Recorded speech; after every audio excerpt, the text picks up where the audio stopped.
नमस्कार दोस्तों, आज आपको इस वीडियो में बताऊंगा राजस्थान बोर्ड कक्षा 10वीं गणित मैथमेटिक्स के ऐसे वेरी मोस्ट इम्पोर्टेंट प्रश्न जिनके आने का चांस आपके 30 जून 2020 को बहुत ज़्यादा है। तो दोस्तों इस वीडियो को पूरा जरूर देखना। दोस्तों इस पेपर में खंड 1 का पहला प्रश्न है जिसमें पूछा गया है संख्या 401 में उप आधार अंक है, यानी कि आपको 401 का उप आधार अंक ज्ञात करना है। तो करते हैं। देखिए, आपको सबसे पहले बराबर का निशान लगाना है और यह देखना है कि 401 के नज़दीक कौन सी संख्या है। तो आप सबको पता है 401 के नज़दीक हमारे पास में 400 संख्या है। कौन सी है? 400। उसके बाद में हमारे को गुणा का निशान लगाना है। ठीक है, अब मेरे को 400 को उस संख्या से या उस अंक से गुणा करना है जिसका मान 400 के बिल्कुल आसपास आए। ठीक है, तो मैं सबसे पहले 2 से 400 को गुणा करके देखता हूँ। तो मेरे पास में उत्तर आएगा 800।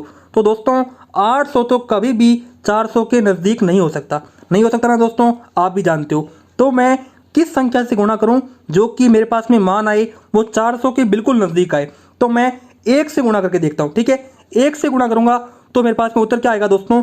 400 को जब मैं 1 से गुणा करता हूं तो उत्तर क्या आएगा? 400 आएगा। आप सबको पता है। और मुझे देखिए 400 आएगा, मैं आपके सामने कर देता हूं। ठीक है, अब मेरे को 401 लाना है तो मैं 1 से यहाँ पे जोड़ दूंगा, उत्तर आ जाएगा मेरे पास में 401। अब मैं बताता हूँ कि हमारे पास में यहाँ पे उप आधार कौन सा है। मेरे पास में एक जो गुणा में है ये मेरे पास में क्या है? उप आधार। क्या है दोस्तों? उप आधार। और 400 जो मेरे पास में ये वाला है ये मेरे पास में क्या है? आधार। क्या है दोस्तों? आधार। और जो मैंने यहाँ पे 400 के अंदर एक जोड़ा है ये मेरे पास में क्या है दोस्तों? विचलन। ठीक है, हमारे पास में आधार होता है और उप आधार होता है और विचलन होता है। तो हमको तो क्या करना है? उप आधार अंक ढूंढना था। तो मेरे पास में उप आधार अंक क्या आ गया था? 1 आ गया था। तो करेक्ट आंसर क्या होगा? पहले का खे। आगे हमारे पास में दूसरा प्रश्न है जिसके अंदर पूछा गया है tan 60 डिग्री का मान है, यानी कि आपको tan 60 डिग्री। तीसरा प्रश्न है किसी वर्त की त्रिज्या 7 सेंटीमीटर है, उसकी परिधि होगी, यानी कि आपको वर्त की त्रिज्या दे रखी है और आपको वर्त की परिधि पूछी है। तो सबसे पहले आप सब जानते हो वर्त की त्रिज्या जब 1 सेंटीमीटर हो तो हमारे पास में जो वर्त की परिधि होती है वो कितनी होती है दोस्तों? 2 पाई। कितनी होती है? 2 पाई। अब मेरे पास में वर्त की त्रिज्या दे रखी है 7 सेंटीमीटर। अब मेरे को क्या ज्ञात करनी है? वर्त की परिधि। तो आपको क्रॉस मल्टीप्लाई कर देना है। देखिए आप सब जानते हो x बराबर हमारे पास में क्या आएगा? 7 × 2 पाई। क्या आएगा? 7 × 2 पाई। यहाँ पे हमारे पास में उत्तर क्या जाएगा? 14 पाई। यानी कि वर्त की जो परिधि होगी वो होगी हमारे पास में 14 पाई सेंटीमीटर। डाउट नट पर होगा अब आपके सभी maths, chemistry, physics, biology doubts का सफाया। बस अपने क्वेश्चन की फोटो खींचो, उसे क्रॉप करो और उसे सबमिट करो। तुरंत ही 3 सेकंड के अंदर वीडियो सॉल्यूशन पाओ। क्लास 6 to 12 से लेके NEET, IIT, JEE mains, advance के लेवल तक तो आज ही डाउनलोड करें डाउट नट है। आगे हमारे पास में चौथा प्रश्न है जिसमें आपको कई सारे अंक दिए गए हैं। इन अंकों का आपको क्या करना है? बहुलक ज्ञात करना है। तो दोस्तों सबसे पहले मैं इन सभी अंकों को आपस में जोड़ देता हूं। तो 1 + 2 + 3 + यहाँ पे फिर 3 और फिर 3 और फिर 4 और फिर हमारे पास में क्या आएगा? 5। तो मेरे पास में कितनी संख्याएं हैं? 1 2 3 4 5 6 7। तो मैं कर देता हूँ 7 से इसको भाग। अब मैं इसको सॉल्व करके देखता हूँ तो यहाँ पे ऊपर में आ जाएगा 21 और बटा में आ जाएगा 7। करेक्ट आंसर मेरे पास में क्या आएगा? 3। देखता हूँ कि चौथे प्रश्न के अंदर 3 ऑप्शन है क्या? जी हाँ दोस्तों, यहाँ पे खे ऑप्शन करेक्ट होगा, यानी कि चौथे प्रश्न में बहुलक जो आएगा वो हमारे पास में 3 आएगा। आगे हमारे पास में पांचवा प्रश्न है जिसमें पूछा गया है 52 पत्तों की गड्डी में से एक पत्ता खींचा जाए तो उसके ईंट का इक्का पत्ता होने की प्रायिकता होगी। दोस्तों इस प्रश्न में आपको 52 पत्तों की गड्डी दी गई है। ठीक है, आपको ईंट का इक्का प्राप्त हो जाए तो उसकी आपको प्रायिकता बतानी है, पॉसिबिलिटी बतानी है। तो आपको 52 पत्तों की गड्डी दी गई है जिसके अंदर यहाँ पे ईंट का इक्का आने की प्रायिकता क्या होगी? 1/52। तो करेक्ट आंसर क्या होगा? ऑप्शन नंबर के। चलते हैं आगे छठे प्रश्न की ओर जिसमें हमारे को पूछा गया है 25 का सूत्र एकाधिकेन पूर्वेण द्वारा वर्ग ज्ञात कीजिए। दोस्तों आपको किसी भी संख्या का सूत्र एकाधिकेन पूर्वेण द्वारा वर्ग ज्ञात करना हो तो आप क्या कीजिए? उस संख्या को जैसी है वैसी लिख दीजिए। तो यहाँ पे मैं लिख देता हूँ 25। उसके आगे आपको बराबर का निशान लगा देना है। अब आपको क्या करना है? जिस संख्या का आपको सूत्र एकाधिकेन पूर्वेण द्वारा वर्ग ज्ञात करना है उस संख्या का जो पहला अंक है हमारे पास में यहाँ पे पहला अंक 2 है तो आपको बराबर क्या लिखना है? 2। आगे आपको गुणा का निशान लगाना है। यहाँ पे आपको किससे गुणा करना है? दो को किससे गुणा करना है, ये बड़ा सवाल है। तो आप क्या कीजिए, दो के आगे नंबर कौन सा है? हमारे पास में 3 है। तो यहाँ पे 2 को आपको किससे गुणा करना है? 3 से। किससे? 3 से। आगे डैश लगाना है। क्या लगाना है? डैश। और यहाँ पे इस संख्या का दूसरा नंबर क्या है हमारे पास में? 5। इसकी आपको क्या करनी है? स्क्वायर कर दिया आपने स्क्वायर। तो यहाँ पे उत्तर आएगा हमारे पास में 6। क्या आ जाएगा? 6। और यहाँ पे आ जाएगा 25। कितना आ जाएगा? 25। तो यहाँ पे करेक्ट आंसर क्या हो जाएगा दोस्तों? 625। यहाँ पे 25 का सूत्र एकादि के इंप्रूवमेंट द्वारा वर्ग क्या हो जाएगा दोस्तों? 625। तो ये आपको बात समझ में आ गई होगी। चलते हैं आगे 7वें प्रश्न की तरफ। 7वां प्रश्न है, सबसे छोटी अभाज्य संख्या लिखिए। तो हमारे पास में सबसे छोटी अभाज्य संख्या हमारे पास में कौन सी है? 1। क्या है? 1 हमारे पास में सबसे छोटी अभाज्य संख्या है। आगे हमारे पास में 8वां प्रश्न है जो कि त्रिकोणमिति से है, जिसमें पूछा गया है sine square 30 degree plus cos square 30 degree का मान ज्ञात कीजिए। दोस्तों इसको हल करते हैं। साइन 30 डिग्री का मान क्या होता है दोस्तों? साइन 30 डिग्री का मान होता है 1/2। ठीक है, क्या होता है? 1/2। यहाँ पे साइन स्क्वायर के अंदर है तो यहाँ पे मैं लगा देता हूँ स्क्वायर, प्लस कोस 30 डिग्री का मान क्या होता है दोस्तों? Under the root 3/2। Under the root 3/2। यहाँ पे कोस स्क्वायर के अंदर है तो यहाँ पे मैं लगा देता हूँ स्क्वायर। तो अब देखिए 1/2 into 1/2 plus under the root 3/2 into यहाँ पे अंडर द रूट 3/2। ये हमारे पास में आएगा क्या दोस्तों? अब मैं यहाँ पे थोड़ा सा आगे और हल कर देता हूँ। देखिए 1/4 आएगा और यहाँ पे क्या आ जाएगा? Under the root into under the root, यहाँ पे 3 हो जाएगा और यहाँ पे क्या हो जाएगा दोस्तों? 4। आप सब जानते ही हो। ठीक है, अब मैं मल्टीप्लाई कर लेता हूँ। 4/4 और यहाँ पे उत्तर क्या आ जाएगा हमारे पास में? 1। यानी कि sine square 30 degree plus cos square 30 degree बराबर क्या हो जाएगा?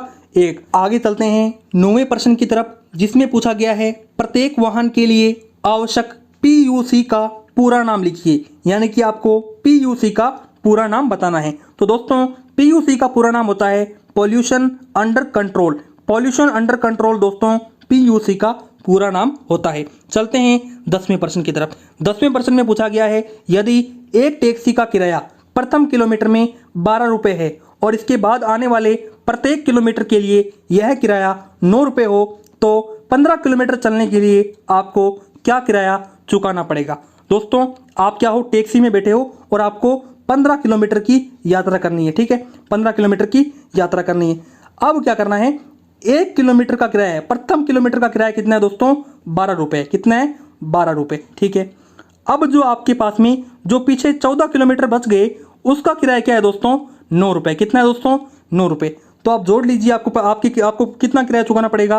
तो 12, यहाँ पे उत्तर क्या आ जाएगा दोस्तों? 126। तो हमारे पास में यहाँ पे कितने रुपए आ जाएंगे? 138 रुपये हमारे को चुकाने पड़ेंगे टैक्सी वाले को 15 किलोमीटर चलने के लिए। 1 किलोमीटर में 12 और बाकी बचे 14 किलोमीटर में 9 रुपये देने हैं, तो आपको 138 रुपये देने पड़ेंगे टैक्सी वाले को। आगे हमारे पास में खंड बी का 11वां प्रश्न आता है, जिसमें पूछा गया है भाग विधि द्वारा 4225 का वर्गमूल ज्ञात कीजिए। दोस्तों अब बड़े बड़े प्रश्न आ चुके हैं लेकिन इंपॉर्टेंट बहुत ज़्यादा हैं दोस्तों, इसलिए मैं इनके उत्तर नहीं बताऊंगा। आपको क्या करना है? इन प्रश्नों को कॉपी पर लिखते जाना है और जब वीडियो खत्म हो जाए तब आपको इन प्रश्नों को हल करने की कोशिश जरूर करनी है। दोस्तों आगे हमारे पास में 12वां प्रश्न है, जिसमें पूछा गया है अभाज्य गुणनखंडों द्वारा 54 और 90 का महत्तम समापवर्तक ज्ञात कीजिए। यानी कि आपको महत्तम समापवर्तक ज्ञात करना है 54 और 90 का अभाज्य गुणनखंडों द्वारा। चलते हैं 13वें प्रश्न की तरफ। 13वें प्रश्न में पूछा गया है,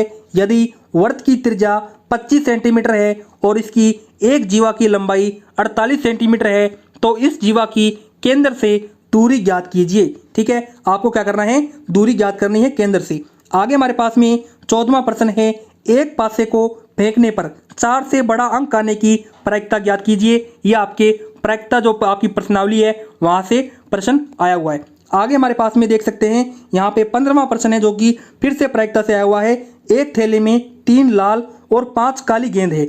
इस थैले में से एक गेंद निकाली जाती है। इसकी क्या प्रायिकता है कि निकाली गई गेंद लाल हो? ठीक है, ये भी आपकी फिर से प्रायिकता वाले यहाँ पे प्रश्नावली में से प्रश्न आ चुका है।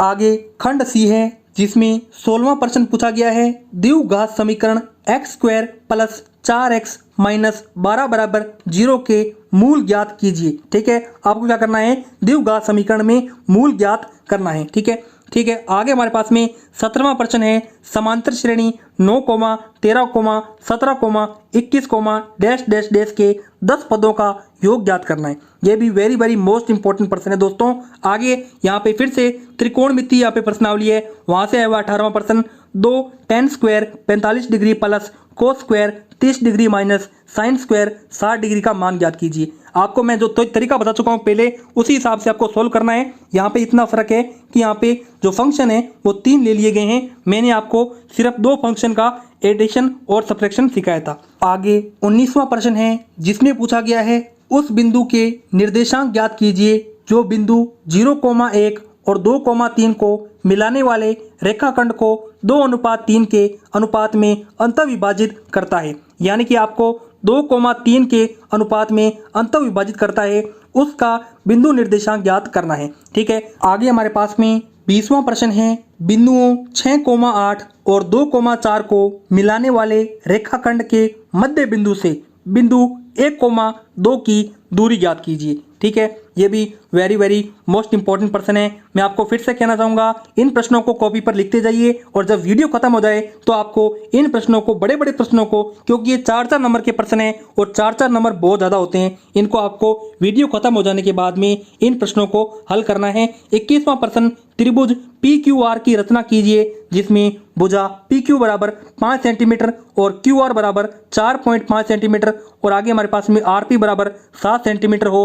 तो इस त्रिभुज में परिगत वृत्त की रचना कीजिए, आपको केवल चित्र बनाना है। ठीक है, आगे 22वां प्रश्न है, एक वृत्त 4 सेंटीमीटर त्रिज्या का खींचिए, इसके केंद्र से 7 सेंटीमीटर दूर बिंदु से वृत्त पर एक स्पर्श रेखा युग्म खींचिए। आपको केवल इस प्रश्न का चित्र बनाना है अपनी उत्तर पुस्तिका के अंदर। आगे 23वां प्रश्न है, जिसमें पूछा गया है 3 सेंटीमीटर त्रिज्या वाले वृत्त में केंद्र से 5 सेंटीमीटर दूर स्थित बिंदु P से स्पर्श रेखा खींची गई है, स्पर्श रेखा की लंबाई ज्ञात कीजिए। यानी कि आपको स्पर्श रेखा की लंबाई ज्ञात करनी है इस प्रश्न के अंदर। आगे 24वां प्रश्न है, 10 सेंटीमीटर लंबा रेखाखंड खींचिए और इसे 3:2 में विभाजित कीजिए। ये भी वेरी वेरी मोस्ट इंपॉर्टेंट प्रश्न है। आगे 25वां प्रश्न, एक अर्ध गोले की त्रिज्या 3.5 सेंटीमीटर है, इसका संपूर्ण पृष्ठीय क्षेत्रफल ज्ञात करना है। आपको संपूर्ण पृष्ठीय क्षेत्रफल का सूत्र आना चाहिए, आप इसे आसानी से हल कर दोगे। आगे हमारे पास में इस पेपर में लास्ट खंड डी आता है, जिसका 26वां प्रश्न है। आपको दिया गया है निम्न रैखिक समीकरण युग्म को आलेखीय विधि से हल कीजिए। यानी कि आपको जो 2 समीकरण दी गई है, यहाँ पे 2 समीकरण दी गई है, इनकी मदद से आपको क्या करना है, एक ग्राफ बनाना है। ये आपके लिए वेरी वेरी मोस्ट इंपॉर्टेंट प्रश्न है। जो कमजोर विद्यार्थी हैं इस प्रश्न को जरूर पढ़ के जाएं, इसी टाइप का आपके प्रश्न आने वाला है। आगे वेरी वेरी मोस्ट इंपॉर्टेंट प्रश्न, त्रिकोणमिति से सिद्ध करना है आपको √1 माइनस साइन थीटा बटा 1 प्लस साइन थीटा बराबर sec theta minus tan theta. आपको ये प्रूफ करना है, सिद्ध करना है। ठीक है, आगे आपके पास में 28वां प्रश्न, एक त्रिभुज की रचना कीजिए जबकि BC बराबर 6.5 सेंटीमीटर, AB बराबर 4.2 सेंटीमीटर, AC बराबर 5 सेंटीमीटर। इस त्रिभुज की अंतर्गत वृत्त की रचना कीजिए, रचना के पद भी लिखिए। ये भी आपके जो त्रिभुज वाली प्रश्नावली है वहाँ से आया हुआ है, जिसमें आपको रचना के पद भी लिखने हैं और वृत्त की रचना भी करनी है। 29वां प्रश्न देख सकते हैं, 6 सेंटीमीटर, 8 सेंटीमीटर और 10 सेंटीमीटर त्रिज्याओं वाले धातु के 3 ठोस गोलों को पिघलाकर एक बड़ा गोला बनाया जाता है, उस गोले की त्रिज्या ज्ञात करनी है। ये आप कर दोगे। मैं आप बताऊंगा तो वीडियो है वो ज़्यादा लंबी हो जाएगी दोस्तों, इसलिए मैं बता नहीं रहा हूँ। बड़े बड़े प्रश्न हैं, आपको लास्ट प्रश्न बताने जा रहा हूँ इस पेपर का। एक कक्षा के छात्रों के प्राप्तांक यानी कि मार्क्स हैं, जो नंबर हैं निम्न बारहमानता बंटन में दिए गए हैं। आपको माध्य ज्ञात करना है। यहाँ पे आपको मार्क्स दिए गए हैं, यहाँ पे आपको छात्रों की संख्या दी गई है। ये भी आपके मोस्ट इंपॉर्टेंट प्रश्न है, तो इसलिए आप इन प्रश्नों को तैयार करके जाएं 30 जून गणित मैथमेटिक्स पेपर के लिए। तो दोस्तों आशा करता हूँ इन पेपर में से आपके लगभग यहाँ पे 10 से 15 प्रश्न आपके मिलने वाले हैं, 30 में से इसी पैटर्न से मिलेंगे। मैं ये नहीं कहता कि यही पेपर आएगा और यही प्रश्न आएंगे, मैं ये मानता हूँ कि आपके इसी पैटर्न से आएंगे। जैसे कि 0 यहाँ पे 10 है तो यहाँ पे आपके 0-20 हो सकता है, ठीक है, 0 डेज 30 हो सकता है। तो यहाँ पे पैटर्न सेम होने वाला है, प्रश्न सेम हो या ना हो। दोस्तों यदि आपको ये वीडियो पसंद आई हो, इस वीडियो को लाइक कीजिए, चैनल को सब्सक्राइब कीजिए। मिलते हैं नेक्स्ट वीडियो में, तब तक के लिए जय हिंद, जय भारत।